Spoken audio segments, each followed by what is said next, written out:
Erin, will you read the land heritage statement? Yes. I acknowledge that the land the city of Ann Arbor occupies is the ancestral, traditional, and contemporary lands of the Anishinaabe, including Odawa, Ojibwe, and Potawatomi and Wyandot peoples. I further acknowledge that our city stands, like almost all property in the United States, on lands obtained generally in unconscionable ways from Indigenous peoples. The taking of this land was formalized by the Treaty of Detroit in 1807. Knowing where we live, work, study, and recreate does not change the past, but a thorough understanding of the ongoing consequences of this past can empower us in our work to create a future that supports human flourishing and justice for all individuals. Thank you. And will you do the roll call? Yes, Vice Chair Brown. Here in Ann Arbor. Councilmember Cornell. Here, Ward 5, Ann Arbor. Chairperson Curtis. Here, Ann Arbor. Commissioner Dale. Here in Ann Arbor. Commissioner Graham. Absent. Councilmember Malik. Here, calling from Ward 2 in Ann Arbor, about 2 minutes from home, and I'll be on video soon. Thanks, guys. Thanks. Commissioner Marson. I'm here in Ann Arbor. Commissioner Morski, I believe is absent.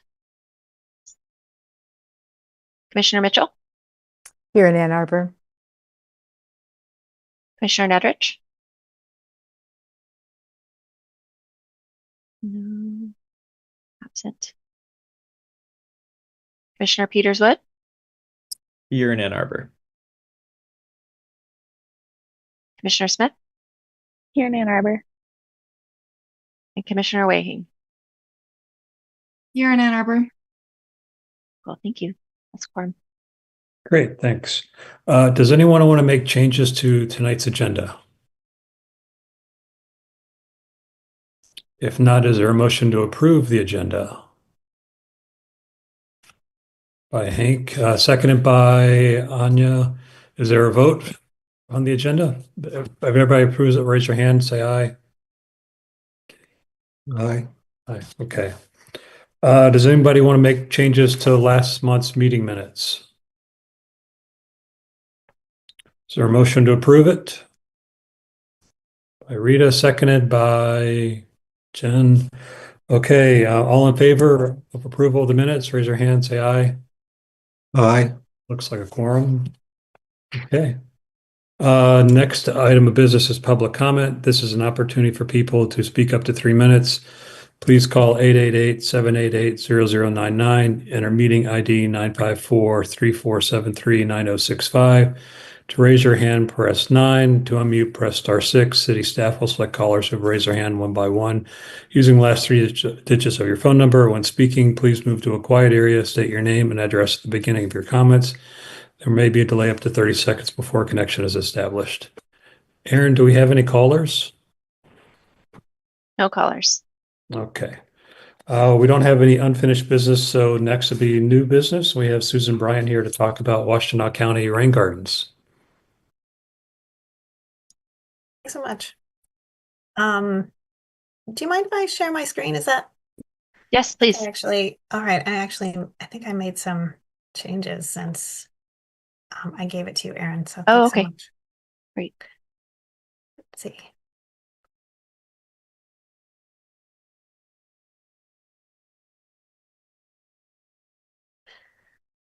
All right. I'm so glad to speak to you all. I am thrilled to be here actually because I feel like a lot of my work fits in exactly with what you all are interested in, and I'm thrilled to be in amongst people who are working hard for the environment. As I have many more slides than really this amount of time is necessary. It should be necessary in this amount of time. So I'd love for, as I'm going through, if you have questions and we want to like hesitate and talk about a particular topic more, and then something you're not as interested in, we can just breeze right through. So yeah, so feel free to ask questions. Don't feel like you need to wait until the end. So I work for the Washtenaw County Water Resources Commissioner's Office, and I run the Rain Garden program, which focuses on residential rain gardens. So getting the people who live in Ann Arbor to build a rain garden. And it's really a program built on applied behavior change and for the social good. So a lot of these programs are in like public health or something like that, like smoking cessation or anything like that in public health. But this is the environmental side of that, getting people to do something good that will benefit everyone. So it's really crowdsourcing rain gardens, getting everyone to do it so that government doesn't have to do as much of it. That would be very expensive. So I work for Washington County Water Resources Commissioner's Office, which in my entire 15 year of working there, an announcement when someone's introducing me, they've only said it correct once because it's a mouthful. But we are a unit of local government, and we have our own elected commissioner, which is now Gretchen Driscoll. And we are in charge of flooding, water quality.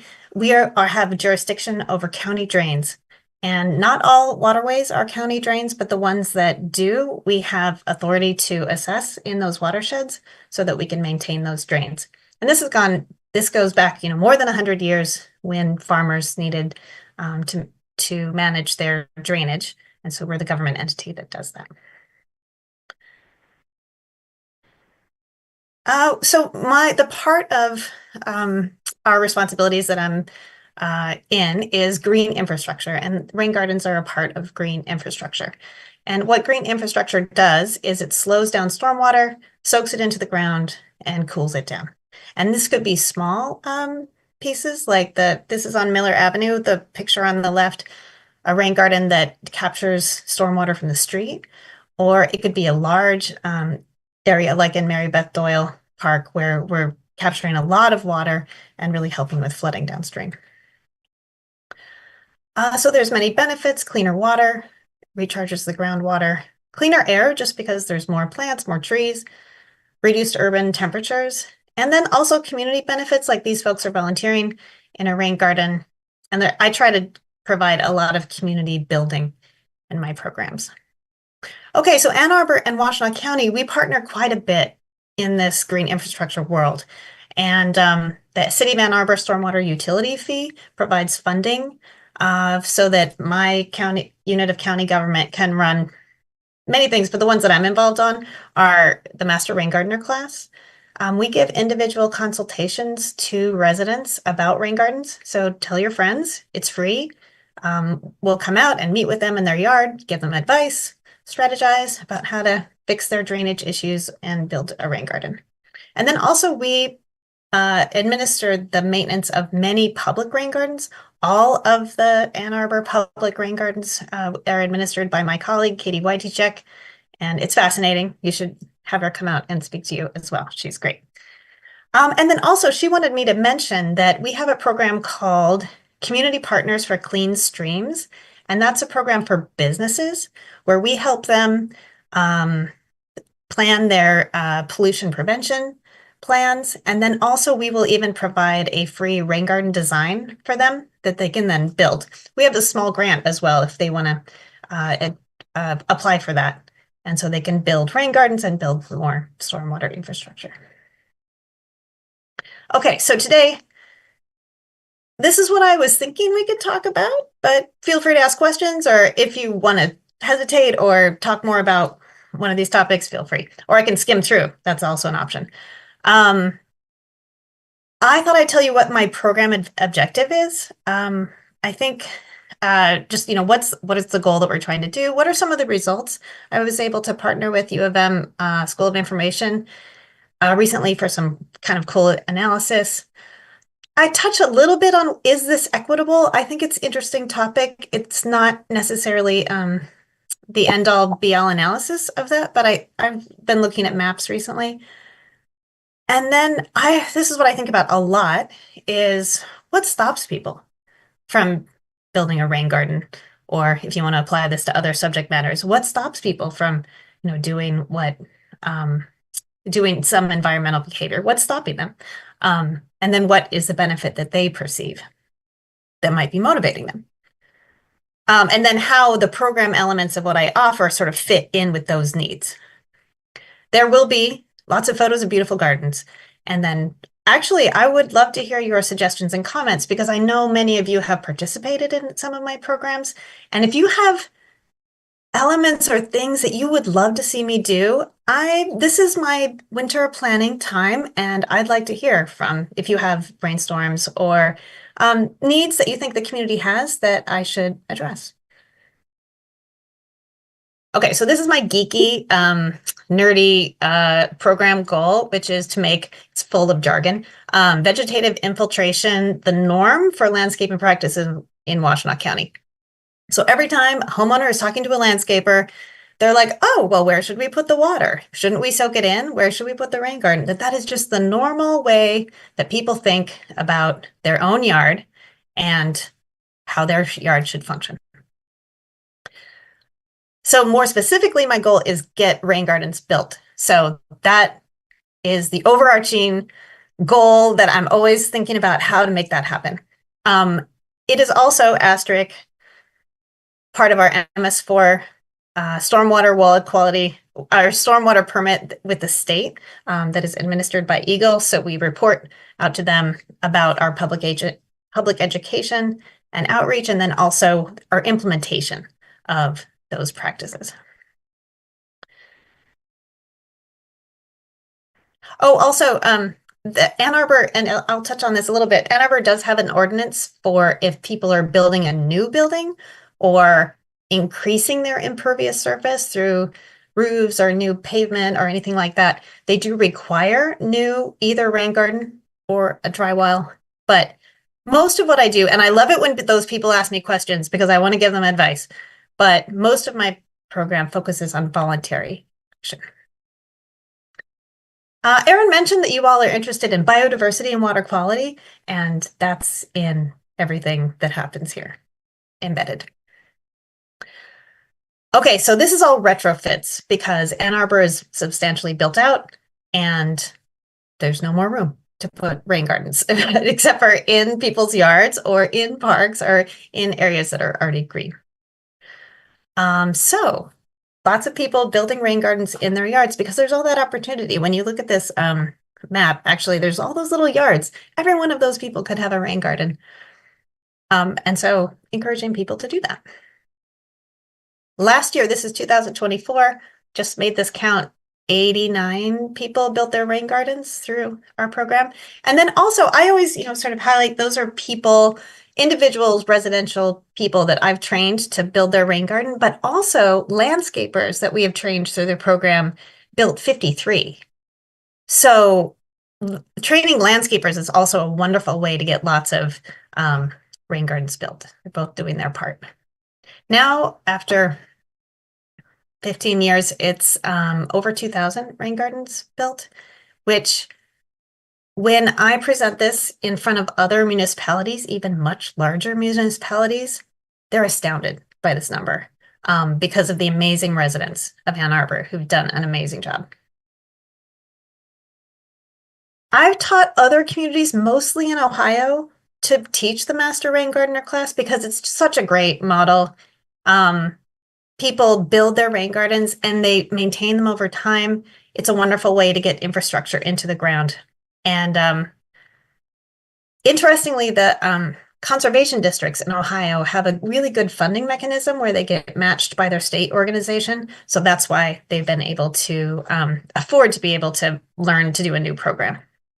So for the first time ever, Ohio and Michigan both building rain garden. Okay, I can't hear you laughing, but I'm sure you are. All right, let me move this so I can see. Okay, so I think most of you know what a rain garden is. Some of you I know have built one because I've seen them that you've built. But just so we're all on the same page, this is a rain garden. This rain garden is off of Platt and Bayless, and it was one of our very, very early rain gardens built by Denise Held. So here's one example, and you might recognize the sign. I'm sure most people have seen the signs around town, right? They're all over. I also just wanted to go through quickly some slides that show the building of a rain garden because it's no small task. There's a lot of digging. People can use a tractor if they want to, if they have one. but there's always digging involved. This is a rain garden on Pine Tree, just north of Miller. And this one's a little fancier because it has that front retaining wall, but just so we can get a moment of how much work we're talking about here. This is a before picture. And the yard was a little bit ripped up. He had to replace a pipe. So the yard was already kind of mucked up, and he said, oh, okay, I think I'll build a rain garden here. Also, if you can see right here, the concrete is all broken up because the water from this downspout would go onto the driveway and just create a huge sheet of ice.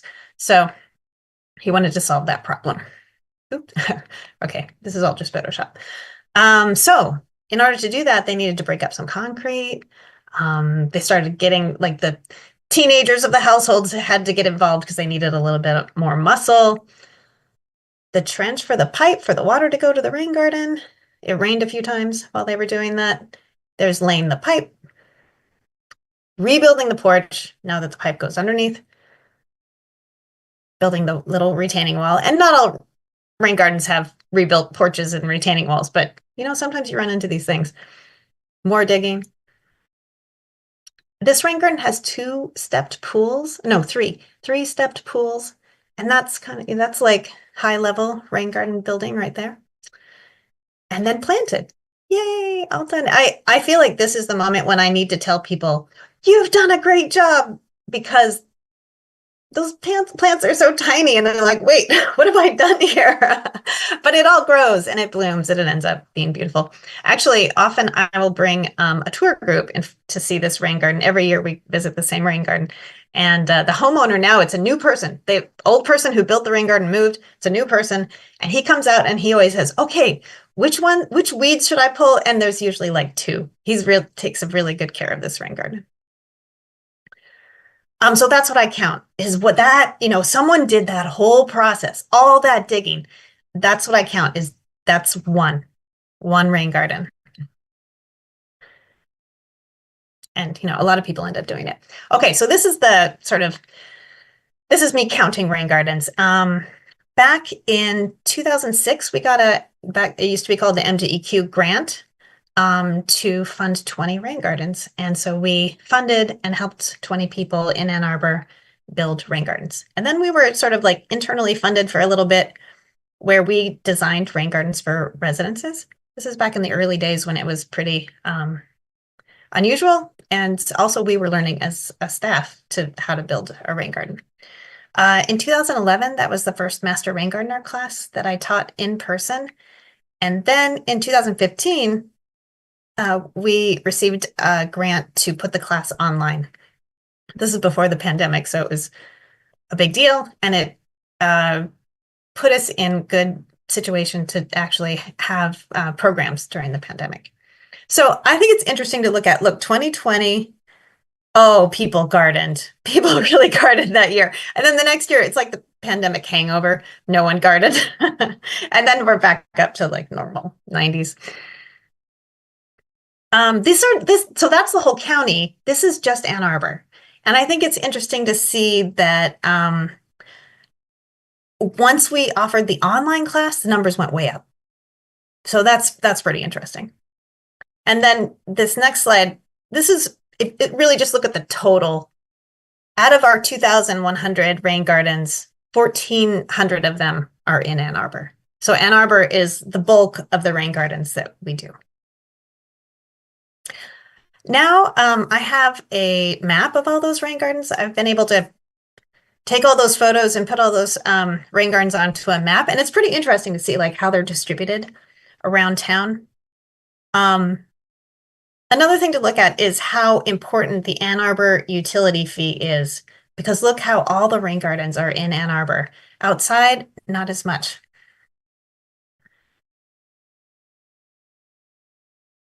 So yes, so Ann Arbor funding some of this program makes a big difference.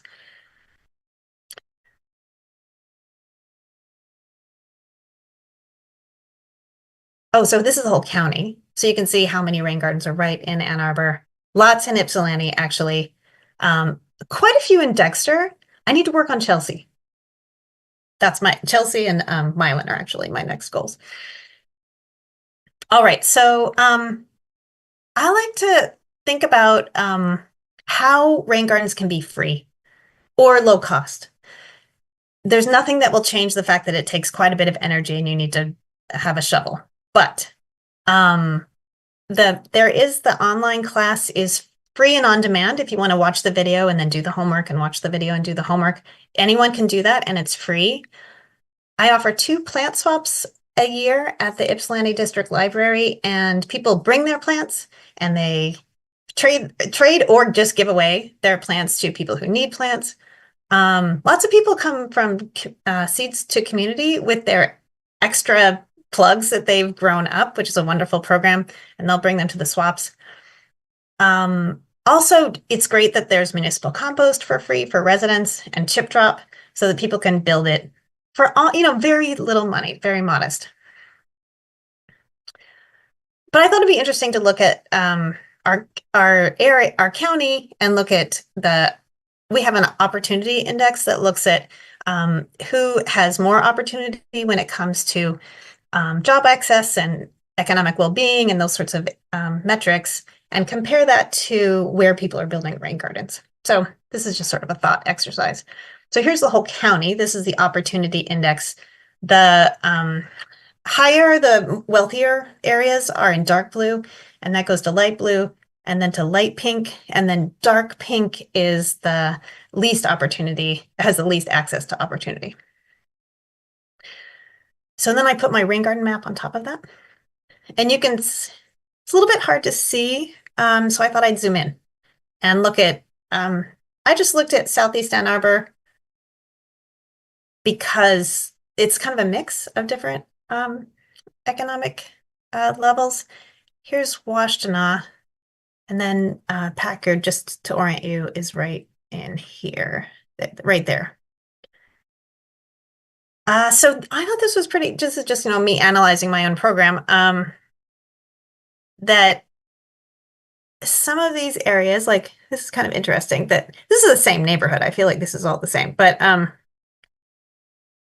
just where people are building rain gardens. And then just to kind of keep it real for myself, I'm like, okay, well, let me take some Zillow numbers and put it in there. And what my sort of back of the napkin analysis is that the middle is who builds rain gardens. The middle is, like, look at how dense it is in here. Those are, people in just modest houses building rain gardens. I think people who live in apartments can't, they just don't.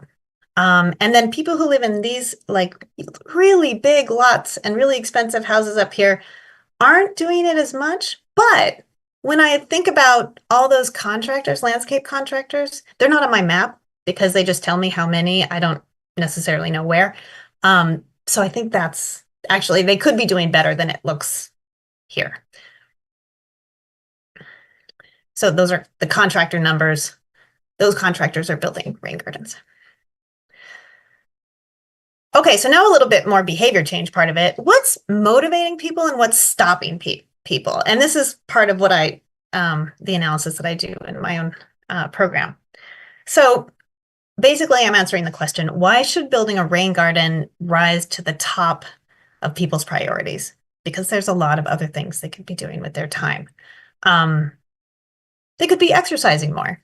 They could invest their retirement money. They could clean out their junk closet. They could they could do really important things like volunteering at their kids' school. Or the thing that somehow always pops up in my social media, like somehow my kitchen should be arranged in a rainbow, or my closet, like something like that. These are things that are vying for our attention. Why should a rain garden rise to the top? And by interviewing people and talking to people, which I do all the time, these are some of the things that people view as the benefits. They're not all environmental reasons, and that's okay. Sometimes we have to emphasize those non-environmental reasons to make it happen.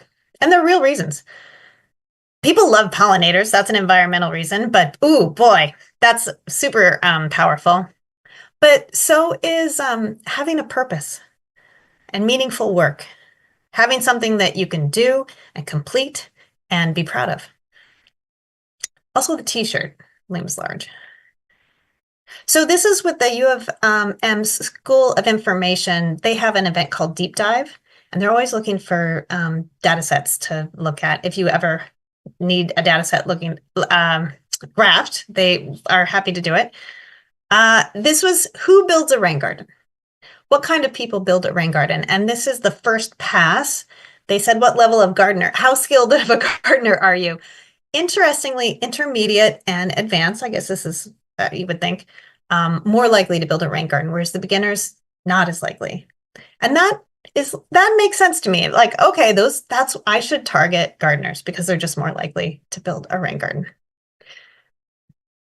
This is interesting as well, and maybe not as obvious. Of the people who end up building the rain garden, what were their original motivations for getting involved? Comparing those two things. The people who actually end up building had some kind of problem that they wanted to fix, like the ice puddle. So they're a motivated person because they're fixing some kind of problem. They have a deadline, they get it done. There's some miscellaneous answers. And then as we go down the list, personal reasons like I want to see more wildlife or not general knowledge. So that's 1, 2, 3, 4, fifth down the list of 7 is the environment. That's pretty interesting. Like, okay, so when we want people to do something good for the environment, it's not always, we don't have to always talk about the environment. Sometimes it's a little more nuanced than that, or sometimes it's like just that this is fun, or this is something that can be very satisfying, rather than really emphasizing the environmental aspect of it. I mentioned this briefly at the beginning, but Ann Arbor code does require a rain garden or a dry well if a homeowner is building a project that increases their impervious area on their property. When people were required to do this, I love it when Ann Arbor staff gives those folks a postcard that has like, come make an appointment so that we can give them advice and they can do it correctly so that it turns into a beautiful rain garden. Because it's a bummer when they do it wrong and then it fails, and then that's not good for anyone. So if you know anyone who's building a rain garden and they have to and they're complaining to you about it, please send them to me. I would love to talk to them. Because we meet them in their yard, we give them advice, we'll do a little sketch. It's easy to make an appointment. We have it all online where you could just, book a time. Because everyone needs a little advice. Let's see. Okay, I think I already did that. Okay, barriers. What are the things that are stopping people? This is pretty interesting when you talk to people about it. We just did a survey, and number one actually was labor. Like the thing that surprised people at how difficult it was the amount of digging. Like, it's serious. People with small children hardly ever build rain gardens. It's just too much work. And number two, that confidence factor is huge because often they're building it in their front yard. Their neighbors are going to see it. Are they sure this is even going to work? So these are the sorts of things that we address through our program. So the big thing that people have heard of is the Master Rain Gardener class. That's how people get all those answers, all their questions answered about how to build a rain garden. But we also do those visits where we'll give people advice. I offer garden tours during the summer so that people can see other people building rain gardens. They can ask them all sorts of questions. If something's bugging them, like, I'm never really sure, how do I get the water to it? Or, they can flesh out those answers with other people who have done it. And then there's lots of opportunities for volunteer leadership. Because I feel like I'm only one person and I really need everyone else to go out and tell their friends. Otherwise, we're not going to get many rain gardens built. So we'll give advice. We have the Master Rain Gardener class, and then also opportunities to volunteer. I'm always having an iterative process. Trial and error. Iterative process, because I'm always learning from people and what they need and also the times change. People, yeah, how they use to design, or what sort of materials they use to design their rain garden, and then also just what they need ends up changing. So that's one of the reasons why actually I would love to hear your perspective on what, because you see the program from afar, and it's nice to have that kind of perspective. I think community is really important. This is sort of the process where people, they build a rain garden, they put up their sign, they are leading by example. And to be honest, I used to be president of the Wild Ones, and we were always trying to get people to plant native plants. This is the way, lead by example. By having a native plant garden with a rain garden, you encourage your neighbors to do it. And then support them, make it easy, convenient, and fun, build community, and then it's an iterative circular process. Okay, here's your parade of beautiful gardens. Lori Sprague and Dexter. Chara Tavarazi, this is in Wayne County. Actually, she took the class and built it there. Alicia Davis, this was the #1 picture, actually, of a garden in our survey. It won. Denise Held, you already saw this garden. Barb Hughes hosted a tour at her garden last year. And then having that sign means that people know what it is. Otherwise, no one would know it's a rain garden, actually. Because the #1 influence with what people do with their yards is what their neighbors do with their yards. And then we also try to reduce barriers. So getting the plants to people. Where do they buy plants? It's the #1 question we get. So there's the expo that we partner. It's really run by the Conservation District, but we help them. Also, Seeds to Community is a wonderful new program where people grow up their seeds with winter sowing, and that's free, which is amazing. I love it when the community gets built through visiting other people's gardens, or we have a potluck every year. And it's so important. Like this, actually 2018, I'm serious. During class, I forgot to sort of open with introductions. Look at that. That's how you learn right there. So those are all the services. And then also that map has turned into a really wonderful reporting tool, so that, we do have to report to Eagle, and also I had the School of Information do a user experience analysis on it. And I was a little worried that people had to submit a photo. Maybe they wouldn't like their privacy, disturbed like that. But that was the part people loved the most. So you can go into this map, and feel free to go into it. And I can actually put in the chat the link to it. Super fun. You can zoom in into your neighborhood and see photos of all the rain gardens in your neighborhood, or, it's a good time. Some of the reference material. And that's all. Thank you so much for inviting me. And I'd love to have a conversation.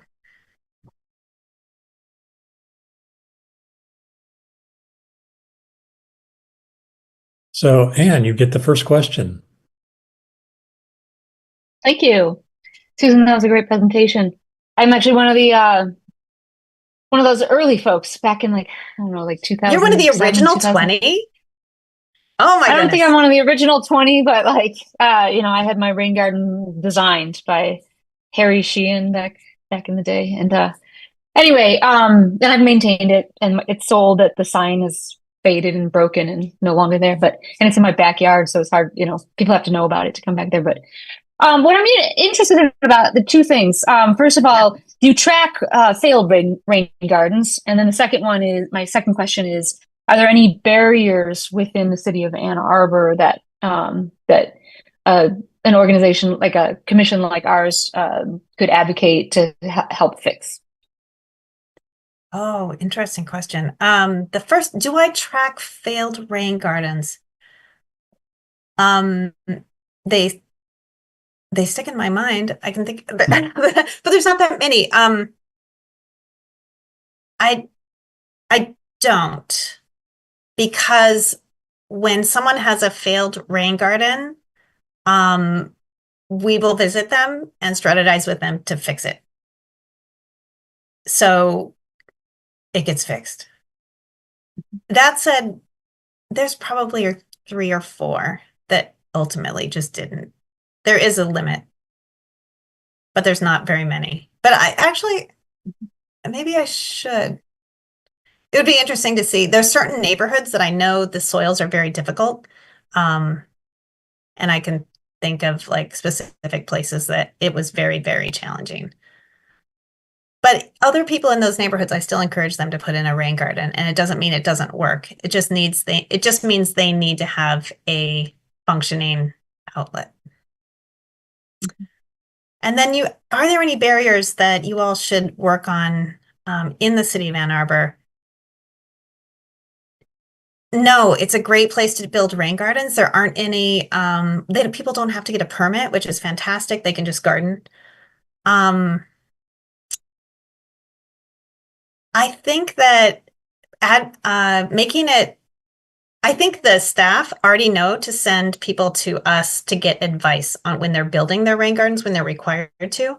So that's working all right. But if you know anyone who does have a garden that they built that is not working as well, because they dig it too deep, then you should send them to us because we want to get it fixed. Are there any other barriers? That's really interesting. I'm going to think about that, Anne. Thank you so much for asking that. Anya? Yeah, Susan, thank you so much. This is really, I loved seeing all the photos and the maps and stuff. I have a question. So I know that there's opportunities to volunteer. I wonder if there's something already in place to specifically go out and do some of the physical labor for in the communities where maybe people don't have that free time available to do it. You know, maybe they need it because of flooding in their basement.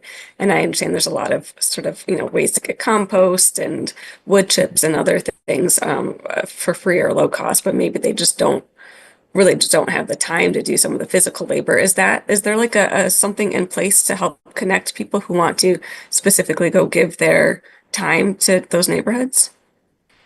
There's not. If people take the Master Rain Gardener class, and in one of our live versions right now, we're teaching it online live, and we also have an in-person live class.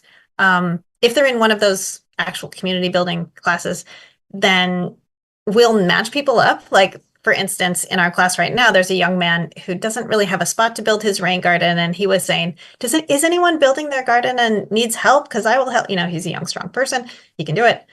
So there's that informal way, but there's no formal way for us to do that. Interestingly, in Detroit, they have a different model, Rain Gardens to the Rescue, which is an amazing model. It's not like mine is more scalable, more gets a lot of rain gardens built. Their model is people in the class, they also teach a class, and then as a unit, they go from house to house and build a rain garden. So by the end, everyone's built a rain garden, but no one had to dig it all by themselves. So that's other model is out there, but we don't have, someone either needs energy or they need money to hire it out.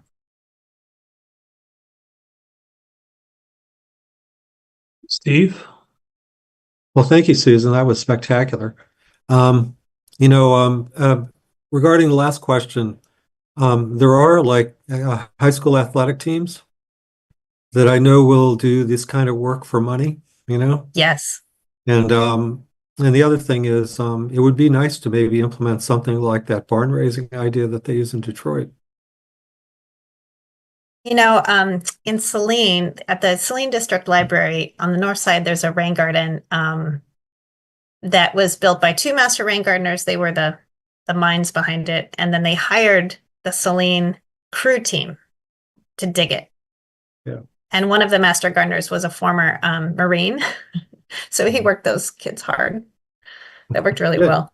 Good. So I had 2 questions really, and the first one is, what do you think what do you think can be done to encourage landlords to put in rain gardens? Because as you mentioned, I mean, there's really no incentive for renters to do it.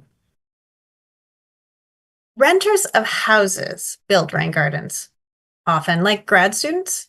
So many grad students have taken the Master Rain Gardener class and built the rain garden for their landlord. Either their landlord reimburses them or they just do it, at low cost.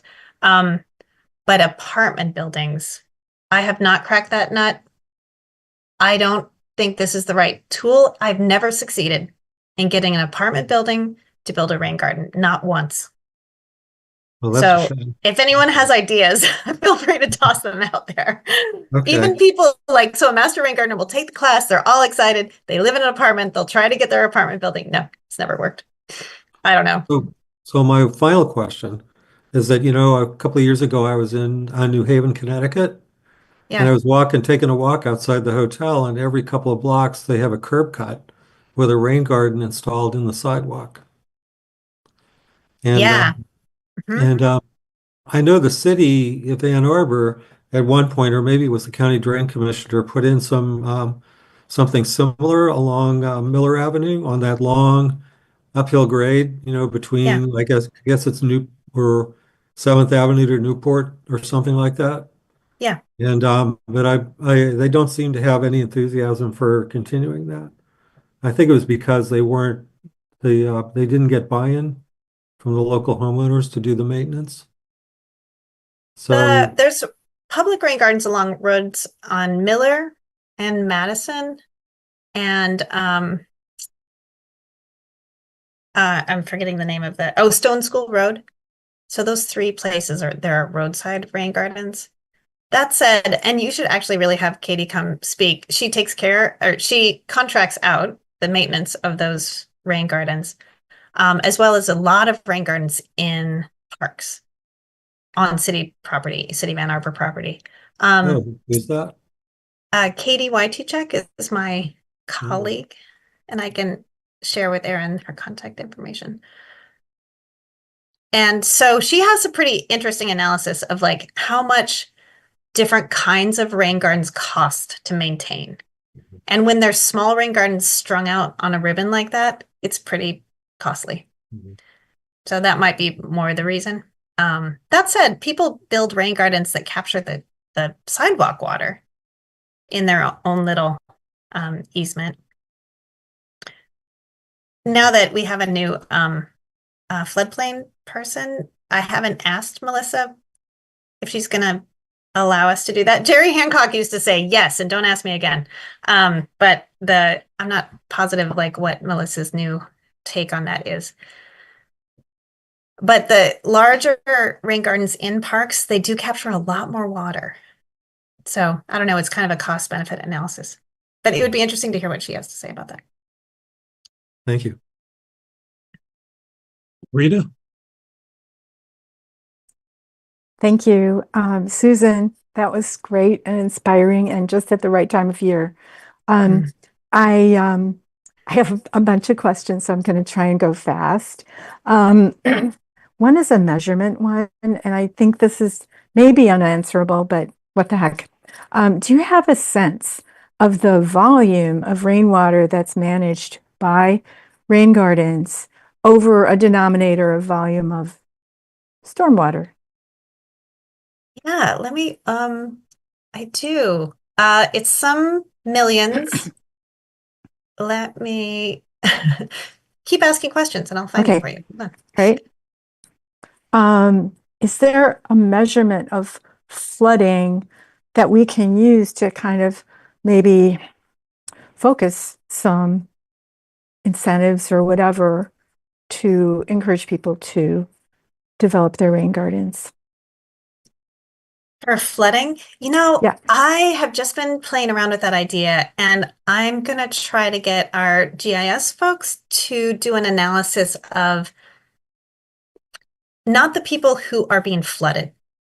Often when I visit them, they do not have enough room in their yard to capture all that water. It's too late.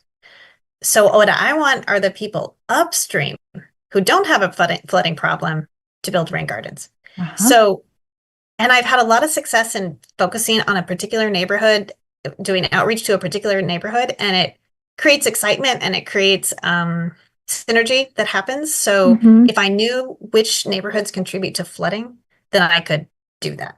Wow. So that's one of my pet projects. That for this is year, cool. actually. All right. So here, maybe this can add to it. We've talked a lot in our biodiversity work group about pollinator pathways and how to develop that. I would say we haven't gotten to a point of like making any real recommendations, but the kind of things that you're talking about, especially any easement rain gardens, would be super. But anytime there's a contiguous space of neighbor's yard to neighbor's yard, that's an opportunity for a pollinator pathway. And the more pollinator space we can get, the better, in my opinion. Oh, Yeah. yeah, and you're talking about connected spaces. Yeah, yeah. So it kind of goes with that barn raising concept, and also the the linear connected spaces. So that's that. And also I was thinking, when you're the guy who was slipping on his sidewalk, right now we're all slipping around on sidewalks. And I've noticed in particular, just before this last snow, some very interesting pooling and icing patterns in my neighborhood that it feels like, oh man, what's happening? Is there a way to do prevention on that? Using those icing patterns on public sidewalks as indicators of where something could be applied. And, I don't know how about, like we want to knock on doors or whatever, but it certainly would help in another way, in that prevention way that you just mentioned. Oh, I have ideas about this. So number good. one, I keep trying to get a photo because right now, like you'll see like the sidewalk and there'll be a frozen puddle. And Yep. I really need a good photo of that because I want I'll to give do you a social some. media. Please do and send it to me. Because I want to do a social media post that says like, right here, if there was a rain garden, there would be no ice here. Mhm. And then if you want to, this is the way that I have figured out that people will come to rain gardening. If you want a particular person to, is you don't actually talk to them. You just put a postcard in their mailbox. And then I think we've talked about this before. And then when they come to you and they see your rain garden sign and they're like, hey, so I had this idea about a rain garden. Do you know anything about that? Because you have this sign, you can say, oh, yes, I do. Here, let me tell you all about it. Right. So, cool. yeah. I like it. Okay. So I just have a comment on I think you implied that the utility fee in Ann Arbor might be a cause to kind of incentivize people to do rain gardens. And I'm sure that it does. It does. Yeah. But I want to comment also on some of the other places that you identified have, like out in the county, they tend to have bigger yards, more green space, more natural infrastructure, as the same as like the Arbor Hills area of Ann Arbor, where there tend to be very large yards that probably either do it naturally or have already had those installed. So just thought I'd comment on that. Oh, one thing, I'm so glad you mentioned this because I did not point this out, is that people get a credit on their stormwater fee if they build a rain garden. So they get some of that money returned to them. Mm-hmm. So yeah, so actually when people see that line item and it says, stormwater fee, if they build a rain garden, then they get a certain amount off and it's like $10 or something like that. What if you could you get someone to put on that fee line a rain garden rebate in parentheses with the amount, and if it's blank, maybe that would get people to say, yeah. Hey, I'd like that. Right. I think the stormwater fee though actually does incentivize people, even though it's not that much money. People are like, yeah, I want to do it. Okay. And also, so I'll let this be my last one. Oh no, I've got another one that's really good. Encouraging homeowner associations to, so it's not like landlords, it's a different group. Seems like those. Yeah, I've given talks at quite a few homeowners association, and to be honest, the ones in Ann Arbor are very open. They love the idea. People build rain gardens is no problem. But outside of Ann Arbor, like in South Lyon, sometimes that's a conflict. But it's not. People here like to hear about it, and we can do an activity with our homeowners association, or something. It's more rah-rah. Okay. All right. So my last one, this has to do with sidewalk design. And I've noticed in my neighborhood that during a heavy storm, very often the water on the sidewalk slants toward the street and just goes down the street and into the storm sewer.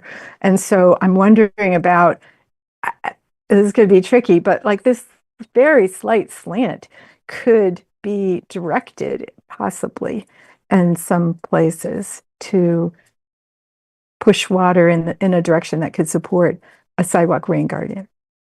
Yeah. Yeah. And that's sort of like subtle little Yes. grading Yep. is it's so tiny that it's good for the homeowner themselves to be like, okay, like it's the sidewalk slanting this way, so I should dig down this part right here and capture the Mhm. water here. Like, and in some ways it could just be invisible. No one would even know that you Right. built a rain garden there. And yeah. It's kind of fun. Actually, after people build their first rain garden, then sometimes, often, they start looking around. They're like, what other water could I capture? What about the sidewalk? Yeah. Right. Okay. Thank you very much. Thanks, Rita. Olivia? Hi, thanks, Susan. This was a great presentation. I actually had the same exact question as Steve about landlords. As a renter who's lived in a few different houses with landlords of varying, rules about landscaping, and I know the current place I'm at, the rule is like no changes to landscaping, and I'm like chomping at the bit to put a rain garden in. So I was just also curious about, how you guys work with landlords and dealing with that, because I know there's lots of young people who are not homeowners who would love to do some gardening. Yeah. Maybe it's because people talk to me who do have their landlord's permission, but I'm thinking of one person on Liberty that she's a PhD student, and she built a rain garden, and she ended up fixing it's a 100-year-old, probably 120-year-old house, and the drainage wasn't working. With old houses, sometimes it gets all messed up, and the drainage wasn't working. So like there was water right next to the house, and it was getting into the basement, and like it was ruining the house. And she told the landlord what she was going to do, that she was going to fix all that by getting the water away from the house and build a rain garden away from the house. And he gave her all the money to do that. I mean, it was just raw material, and she had free labor. So, like that sort of thing will happen. And I know when I rented, my landlord wanted us to landscape, but sometimes they don't. And then, yeah, it's just case by case. Yeah, it sounds like actually, maybe if you want to reframing. tell me who does your landlord own a bunch of houses, or No, is it? it's a single house, but I might email you because we actually have a lot of problems with water flooding into the basement because it's an old house on the Old West Side. Oh, so maybe this sounds like an opportunity. Okay, you'll have some ideas. Yeah. Well, you and I can talk, and I give you a consultation about what the solution would be. And if you want me to write you an email that says, as we talked about, this would fix your problem, then you could show that to your landlord and say, oh, this is, something that we could do. Why don't you at least pay for the raw materials, and I'll make it happen. And then I've seen that work, at least. Yeah. I was thinking about, I forget who mentioned it earlier, but like pairing people who want to do labor with people who can't necessarily do labor. And I wonder if there's an opportunity to connect with like older folks or people who just have physical limitations who, wouldn't even think to go to a master rain gardener workshop because it's like beyond their capabilities. And pairing them with someone who would want to do the physical labor for them. Kind of similar to the Detroit model you were talking about, where, kind of like communities helping out their neighbors, who can't do that kind of work. Because I know there's quite a few like elderly folks just on my street who, have pretty big yards, and they've lived in these houses for like decades. But at this point, they're probably incapable of such work. But I feel like maybe there's a large portion of, older folks who wouldn't even think of this. Yeah, it's an interesting, I'll have to think about this more. But how to actually, like bridge the gap.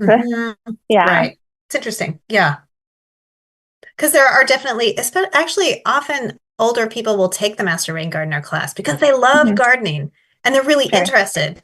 But the actual implementation is, do they really want to take on a big new project like that? Yeah. Yeah. But how to do it? It's interesting. Yeah, I'd have to think about that more. Yeah. Maybe it's like connecting the young people who live in apartments with the old people who have houses that they can't build a rain garden.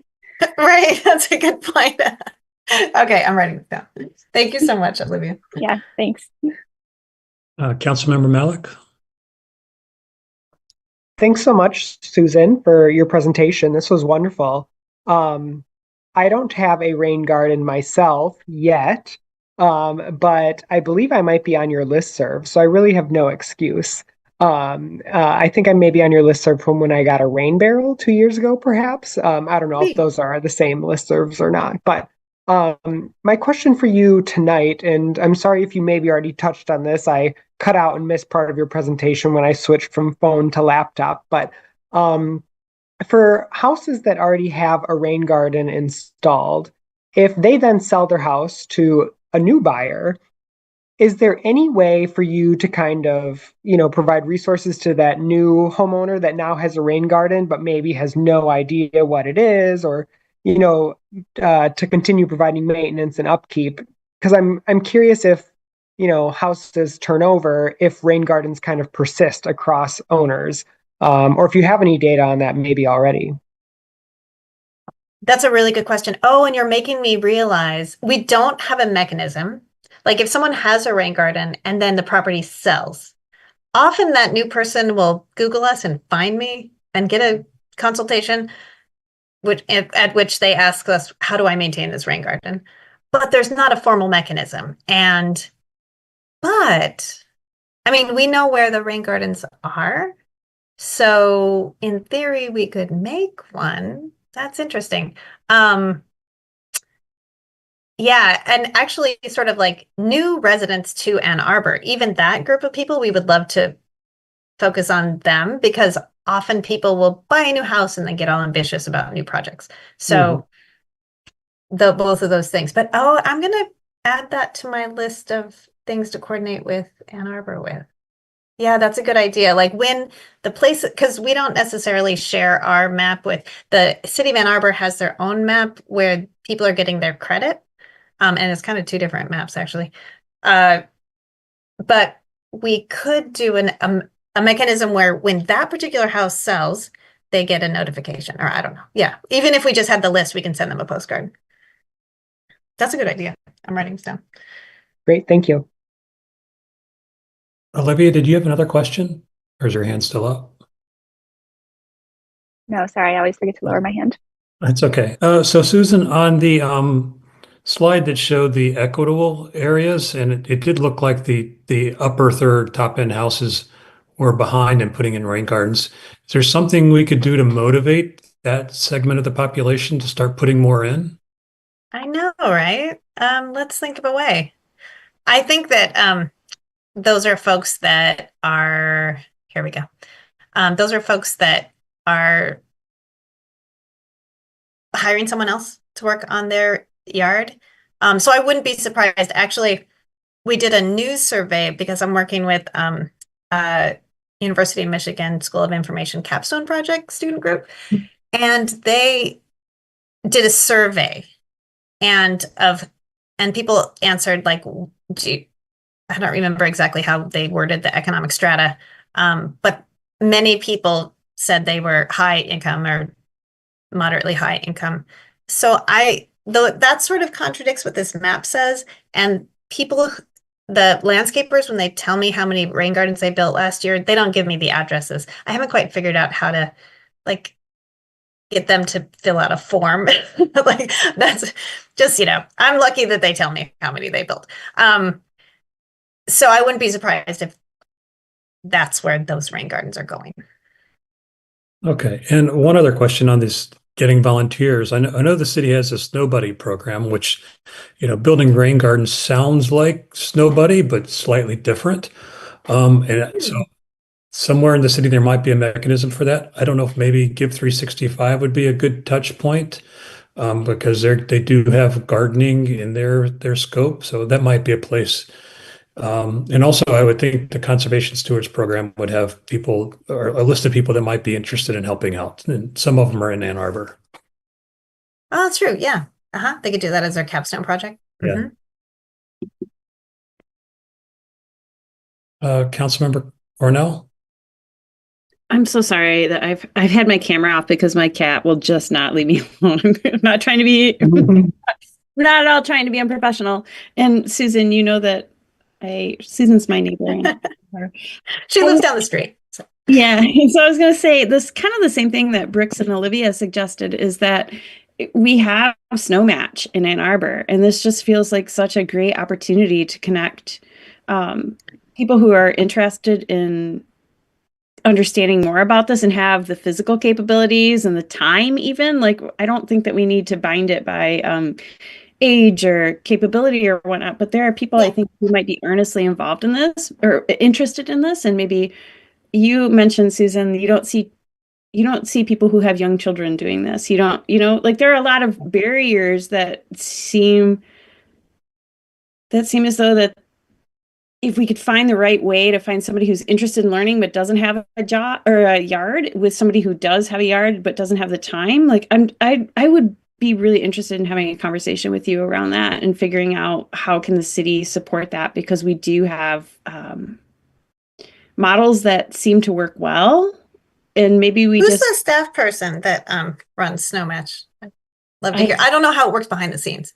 I don't know, but I will find out, and I would love to have a conversation with you offline because this feels like something that is such an easy thing to bring people together around, not only like beautification of their yards, but environmental sustainability and all of these things. Like, I feel like we have the right resources and the right interest, but maybe perhaps not the right match. And so if you want to talk about that offline, I would absolutely love that. I think it's such a cool idea.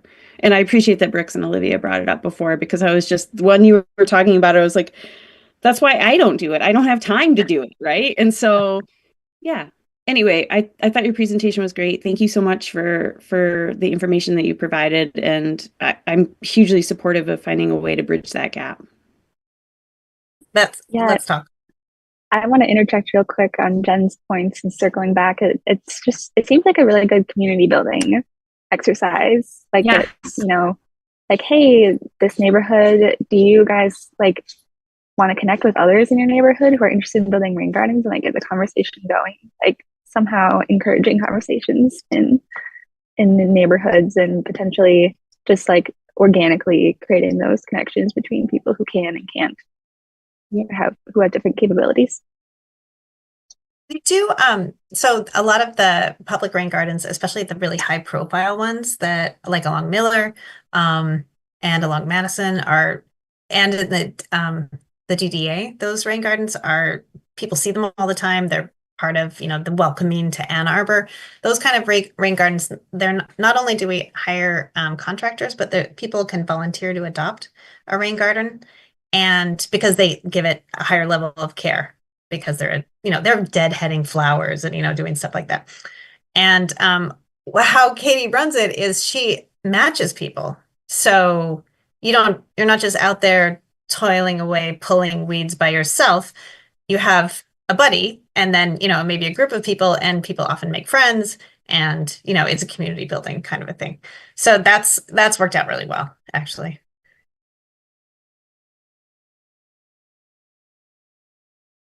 Chris Graham. Hi, everybody. Susan, how long have you been working on the rain garden stuff? 10 years, 15? No.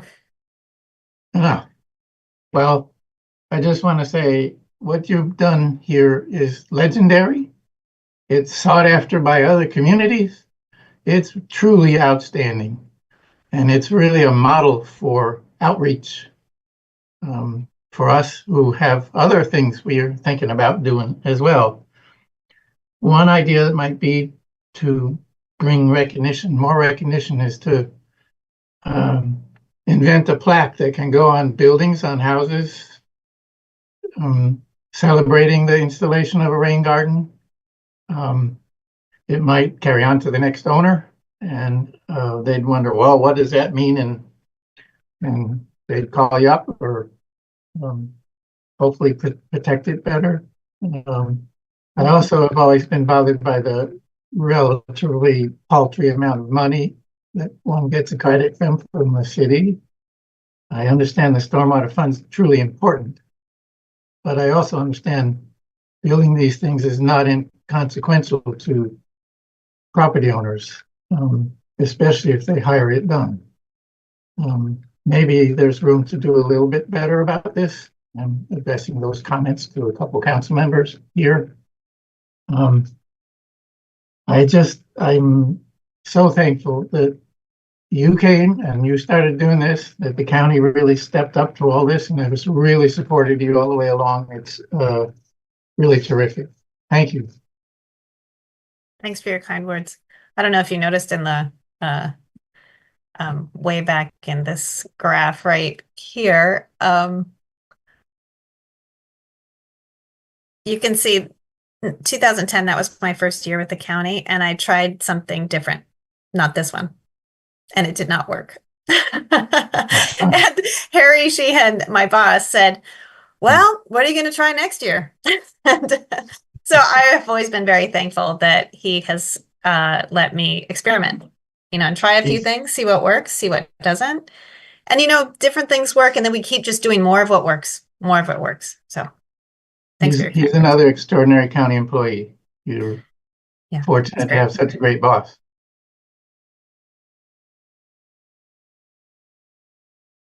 Steve? Yeah, I just had one more thought, and that is that, back in 2019 or so, there was a public announcement that the city had come to a consent decree with Eagle about nutrient pollution to the Huron River.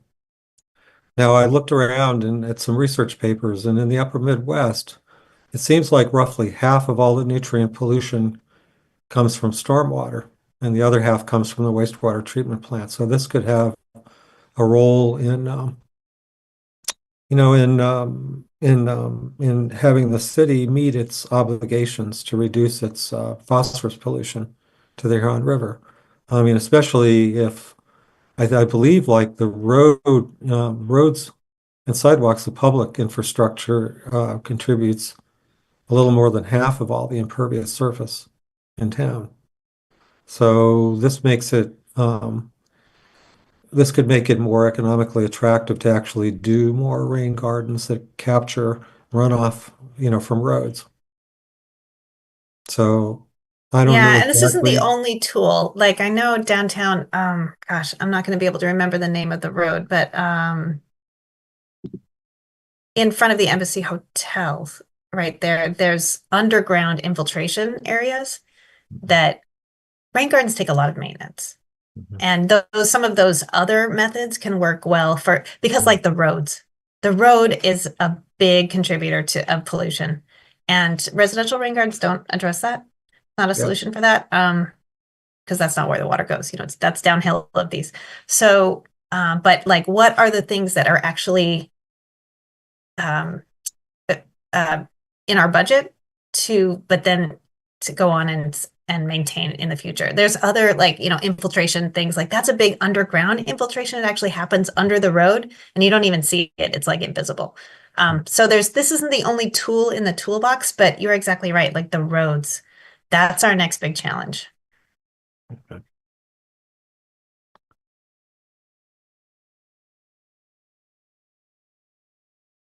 Does anybody else have questions for Susan while we still have her?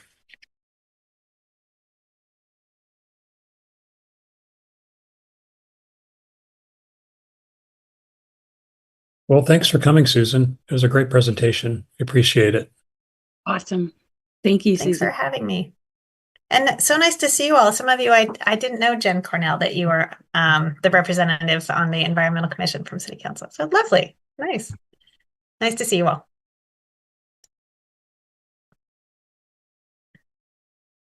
So next order of business is report outs from work groups. So I'll start with biodiversity. We had a meeting on January 10th. I think everybody was at the meeting, and mostly we had I'd say a rather spirited conversation on the comprehensive plan and what's happening with the natural features document that is being rolled into the comprehensive plan. And everybody's watching the updates in the comprehensive plan and not seeing anything about natural features, which is raising concern. And a couple of people offered to write up a mission statement or something along those lines to forward on. Chris Graham, you have your hand up? I do. I just came from a neighborhood version of the comprehensive plan meetings. This one with Pattongill and Burns Park folks, and there was genuine pushback about the plans and upzoning in residential neighborhoods, especially R1 and R2. But in any case, no comment until I made it about natural features again. And I'm hoping to try to draft a resolution for us for the next meeting to send onward, to urge, I guess would be the right word, the Planning Commission to get busy and get natural features truly included in the comprehensive master plan in a way that they really work. And the thing that we haven't ever done is regulate, especially large trees on single family properties, on residential properties.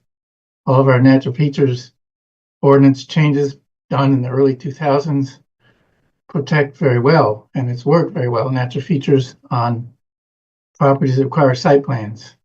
None of this residential stuff goes through the site planning process, doesn't go before the Plan Commission.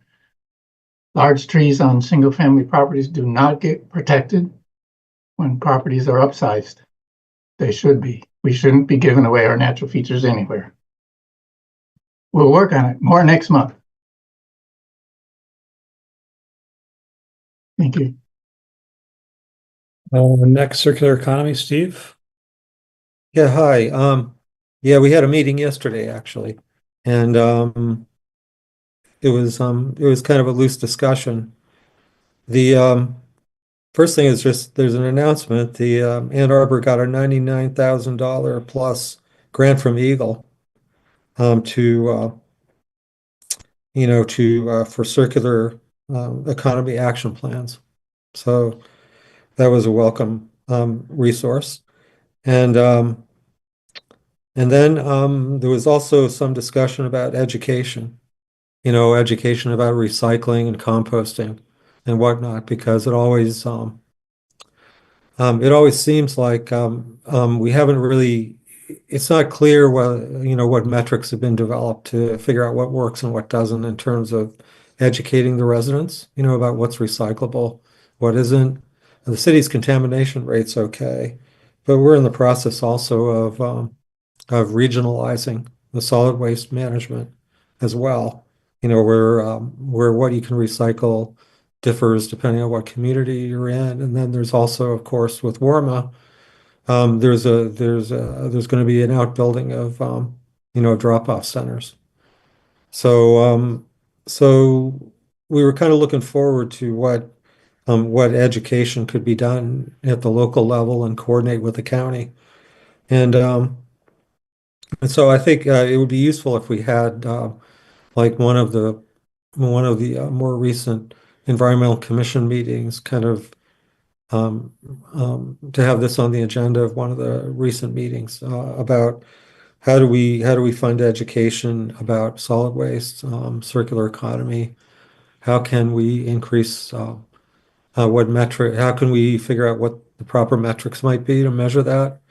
And build like a 3 to 5 year program at least that would have some continuity, that maybe wasn't so dependent on in budget cycles.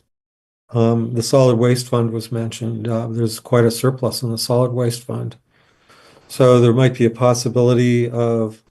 I'd like to explore the possibility, at least. I didn't hear any objections about this in the circular economy work group meeting, but maybe try to find out if there's some possibility of getting an endowment set aside for the solid waste fund, so that there was a stable set of annual funding, for supporting these kind of education efforts and building up some more metrics and tracking progress on goals. So, and then the other thing was that Maisie is going to work on, we're going to talk about working with the city, try to see what can be done about social media communications between the city and the residents. The OSI department is leading in that respect. So, we have a representative on the working group from OSI, City LeBlanc. So we'll look into that in at the next meeting or in the between now and the next meeting. That's it. Thanks, Steve. For water quality, I don't see Sarah Nedrich online. Does anybody from the work group attend? Do they have anything they want to report out? Our last meeting was January 17th, so I believe Steve gave the recap from that meeting at our last environmental commissioners meeting. But we have our next meeting tomorrow, so we'll have more to share at the March meeting. Okay, thanks, Hank. Steve, do you want to report out on the stormwater meeting you went to? Oh, let's see. Oh, yes. I should mention that. Yeah, Sarah Nedrich is the commission's representative, but I'm her alternate. The city has, through the leadership of Jen Lawson, on city staff, the city's, working on a stormwater management plan. And so we're a member of that work group, that consists also of some, other, the usual suspects. Except we just had our first meeting in late January, but the only real takeaway from it is that there really weren't any members of the developers community and home builders, present, or the people who might be impacted, in the private sector. And so we thought it might be a good idea to try to invite somebody to come and at least give their input. Because one thing I've learned about these kind of things is if you don't get the entire stakeholder group together at the very beginning, things get torpedoed pretty easily later on.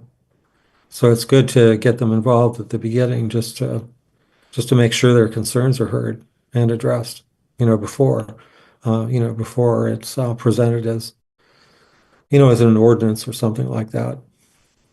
Yeah. That's all. Okay, thanks, Steve. So for energy, John Mursky emailed me his report, so I'll just read that. He said, city staff and contractors provided an update of Ann Arbor's home energy rebate program. The presentation can be accessed using Legistar, and more info on the rebates can be accessed at one of the city web pages. There is an application form. Key takeaways were that the city and its contractors are applying lessons learned to continually improve the program.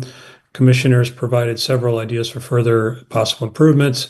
And most importantly, there are still significant available funds for most rebate programs in fiscal year 25, which ends June 30th, 2025. One exception is rebates for e-bike purchases, which have been exhausted this year, but will resume in fiscal year 26. Commissioners are encouraged to use the program themselves and to share details of the program with their networks. In addition, the commission was provided a written update on and a brief summary of the status of the city's home energy rating disclosure HERD program. Program requires that a home energy score and be generated before single-family homes are listed for sale, and then be provided to prospective buyers through the multiple listing service. The update is accessible using Legistar and other details on the city's webpage, one of the OSI's web pages. Next would be parks. Anne? Hi. We met back in January. We had a presentation on Forsyth Park and improvements that are going to happen there, funded by a development that's going in adjacent to it. We had a presentation from Skyline Crew Team, which is currently rowing out of Concordia College and are looking for a new home. And we approved 2 amendments to contracts for the Gallup Park Bridge. Hopefully that will complete the cost of that bridge. And then the one big update is just that the Barton Embankment project is going to be starting in March, and so access to the Barton Dam for pedestrians will be cut off at that point for about 2 years. And that is it. Thanks, Ann.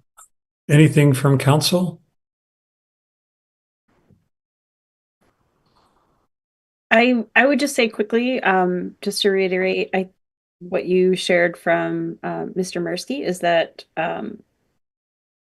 we heard loud and clear that folks in multi family units are, the whole restriction around rebates, they were exhausted before we could, when we heard that feedback, before we could figure out, how to sort of bridge that chasm so that people who live in apartments and other multifamily dwellings could access that rebate program.